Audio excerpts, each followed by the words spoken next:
நடந்தாலே தள்ளுற மாதிரி இருக்கிறது, உட்காந்து எந்திரிச்சா ஒரு செகண்ட் அப்படி தள்ளுற மாதிரி இருக்கிறது, கொஞ்சம் தூரம் நடந்தால் அப்படி ஒரு காலை எடுத்து வைக்கும் போதே சைடில் விழுந்துருவோமோ, ஃப்ரண்ட்டில் விழுந்துருவோமோ, தடுமாறி விழுந்துருவோமோன்ற ஒரு ஸ்டெடி இல்லாத வாக்கிங், தள்ளுற மாதிரி இருக்கிறது.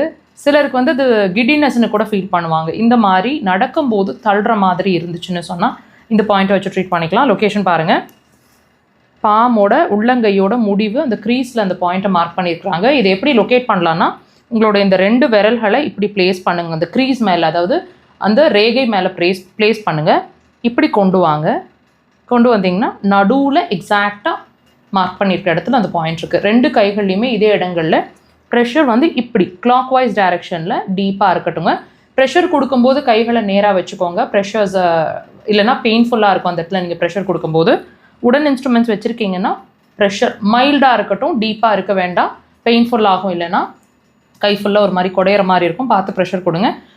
3லேருந்து 5 முறை ப்ரெஷர் கொடுக்கும்போது ப்ரீத் இன் ப்ரீத் அவுட் அதை கண்டிப்பாக பண்ணுங்கள் ஒவ்வொரு தடவையும். நான் சொன்ன மாதிரி ஒரு ப்ரெஷர் வந்து 5லேருந்து 10-15 செகண்ட் வரைக்குமே நீங்கள் ஹோல்ட் பண்ணி பிடிக்கலாம். முடிஞ்சு அதை கிளாக் வைஸ் டைரெக்ஷனில் ப்ரெஷர்ஸ் கொடுங்க மைல்டாக. கண்டினியூஸாக கொடுங்க. ரிசல்ட்ஸ் வந்து ஃபஸ்ட்டு டேலேருந்தே தெரியும். ட்ரை பண்ணுங்கள்.